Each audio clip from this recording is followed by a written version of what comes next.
Assalamualaikum warahmatullahi wabarakatuh. Perkenalkan, nama saya Safrianti, mahasiswa Universitas Amikom Yogyakarta, program studi Ilmu Komunikasi, Fakultas Ekonomi dan Sosial. Dalam video ini saya akan berbicara tentang tentunya bukan sesuatu hal yang busak membuat teman-teman rusuh. Tentunya di sini saya berbicara tentang bagaimana kita bijak dalam menggunakan media sosial. Jadi teman-teman, di sini saya akan membahas apa sih media sosial itu dan bagaimana manfaat dalam media sosial itu, dan serta apa saja dampak positif dan dampak negatif media sosial tersebut. Dan bagaimana cara kita agar kita bisa menggunakan sosial media. Nah, jadi teman-teman, sebelumnya kalian harus mengetahui apa sih itu media sosial.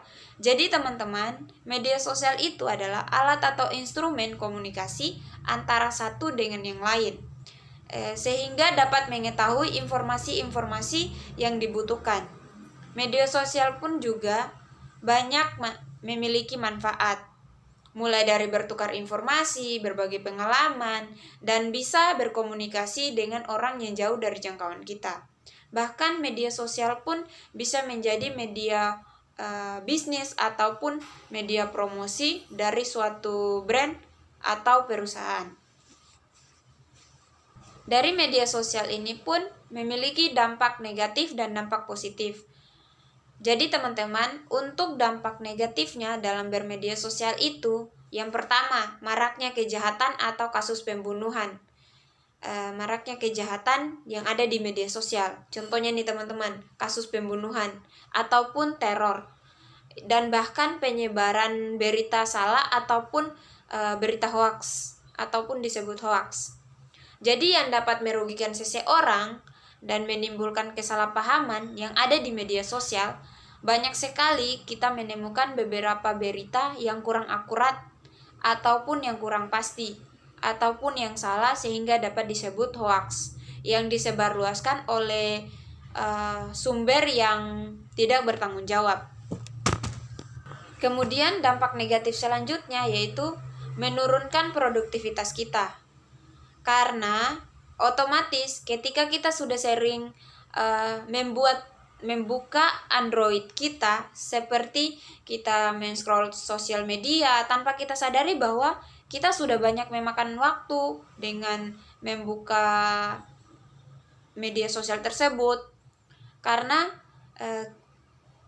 itu sudah dapat membuat kita malas,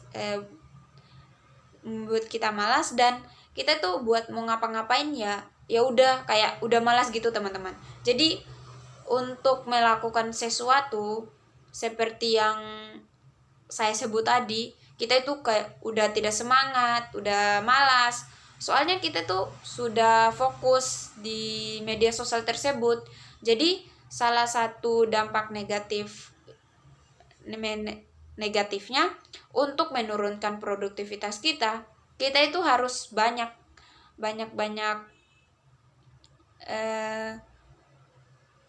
untuk tidak melakukan media sosial ini, karena jangan terlalu fokuskan ke media sosial itu teman-teman.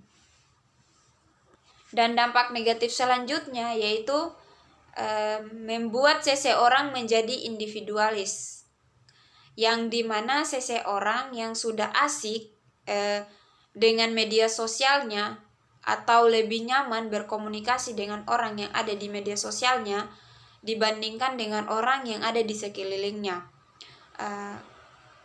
Tidak jarang orang yang individualis itu mementingkan berkomunikasi kepada orang lain, tentu tidak peduli dengan keadaan orang-orang yang ada di sekitarnya, entah itu temannya mau ngapain, kemudian tetangga kosnya itu mau ngapain, dan dia itu bahkan tidak peduli, dan dia bahkan tidak beranggap itu dia punya teman di dunia nyata, bahkan di sekitarnya. Dan dia itu hanya beranggap dia itu punya teman di dunia maya, yang dimana orangnya jauh dari jangkauan. Padahal sebenarnya kita di dalam bermedia sosial itu kita boleh saja individualisme. Tapi sesungguhnya manusia itu harus hidup bersosial ataupun bersosialisasi. Jadi kita itu harus membutuhkan hubungan antara satu dengan yang lain. Kemudian dampak negatif selanjutnya yaitu membuat kualitas tidur menurun. Yang gak jarang sih teman-teman, yang gak jarang orang-orang yang ketika asik bermain sosial media itu dianya itu tidurnya entah itu larut malam, entah itu dia scroll TikTok ataupun nonton film apa saja yang ia pengen nonton, sehingga itu tanpa disadari bahwa ternyata udah malam, udah larut malam, entah itu jam 1, jam 2, dan akhirnya lambat laun kualitas tidurnya menurun. Dan itu teman-teman sangat berpengaruh sekali dengan mental dan kesehatan kita tentunya teman-teman. Serta dampak lainnya, dampak negatif lainnya, di sosial media ini juga membuat kecanduan atau hingga kita bisa lupa waktu. Yaitu seperti yang saya jelaskan tadi, bahwa ketika kita sudah asik membuka sosial media, udah suka scroll TikTok, Facebook, Twitter, Instagram, itu bahkan kita tidak tahu dan bahkan tidak sadar kita sudah lama berada di depan Android.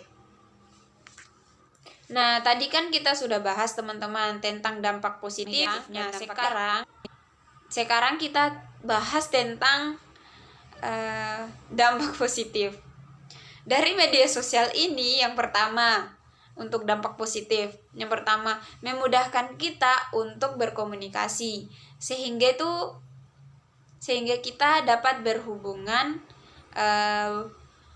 kita bisa berkomunikasi dengan orang ataupun menjalin silaturahmi kepada orang yang jauh dari jangkauan kita.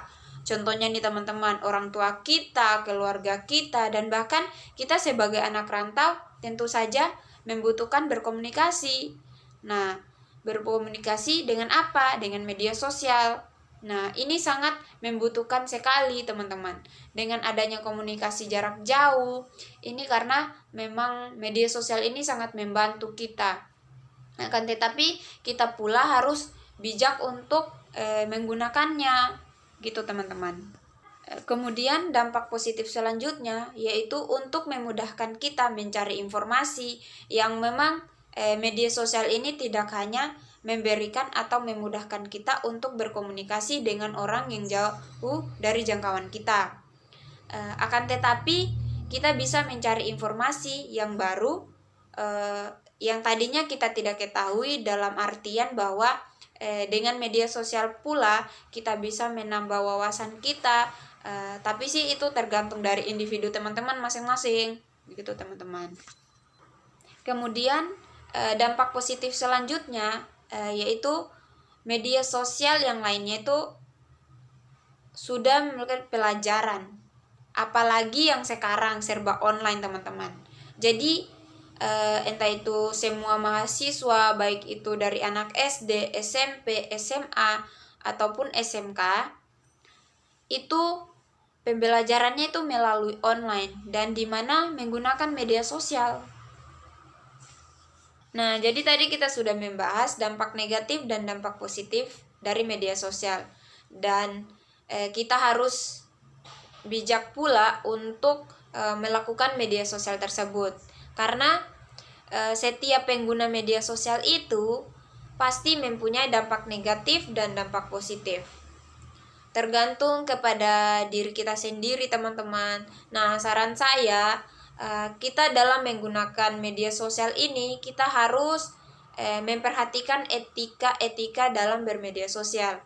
Yang dimana kita harus berkomunikasi kepada orang yang baru, kita harus melalui media sosial. Kita harus memiliki etika seperti itu, tutur kata yang baik. Kemudian itu kita harus memberikan komenan yang baik terhadap orang tersebut, tidak harus menjatuhkan, apalagi sampai membuli atau merendahkan orang tersebut.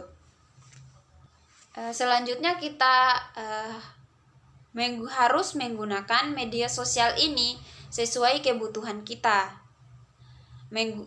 Sesuai kebutuhan kita dengan bisa dan dapat mengerti makna apa yang dibutuhkan dari media sosial tersebut, dan maka itu yang kita cari.